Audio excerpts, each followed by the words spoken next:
এই গরমের দুপুরে কম তেলে এবং কম মশলাতে আর কম টাইমে বাড়িতে বসে বানাও এই চিকেন।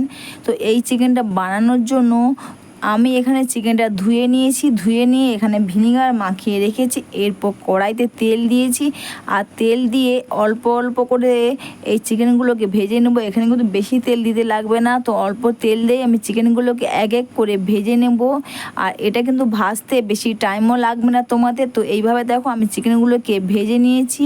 আর এরপর এখানে কিন্তু আলুগুলো আমি ভেজে নেব। এখানে আলুগুলো কেটে রেখেছিলাম, তো আলুগুলো আমি এরপর ভেজে নেব। এরপর কিন্তু বেশি মশলা বলতে এখানে আমি টমেটো নিয়েছি, আদা রসুন পেঁয়াজ আর দুটো কাঁচা লঙ্কা দিয়েছি, দিয়ে একসাথে মিক্সিতে পেস্ট করে নিয়েছি। তো চিকেন আর আলু দেখো আমার খুব সুন্দর ভাজা হয়ে গেছে। এরপর আমি কড়াইতে তেল দেবো, আর এতে কিন্তু দেখবে চিকেনটা প্রায় সেদ্ধ হয়ে গেছে। খুব সুন্দর কড়াইতে তেল দিয়ে পেস্ট করে রাখা যে মশলাটা আমি এইভাবে দিয়ে নেড়ে চেড়ে নেবো। এটা কিন্তু করতে বেশি টাইমও লাগবে না, খুব কম টাইমের মধ্যে এটা হয়ে যাবে।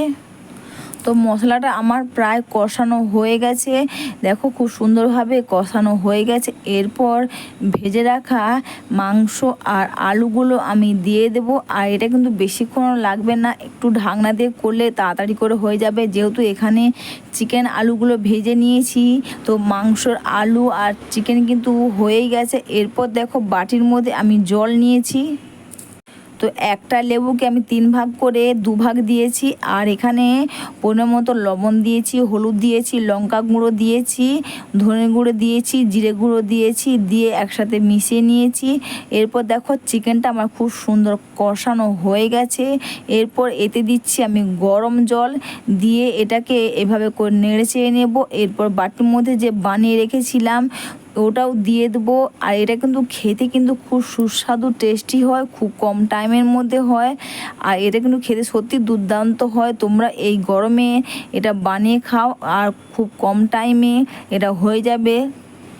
এরপর কিন্তু তোমাদের বেশিক্ষণ লাগবে না, জল দিয়ে দেওয়ার পর ঢাকনা দিয়ে দিবে, দেখি খুব কম টাইমের মধ্যে এটা হয়ে যাবে।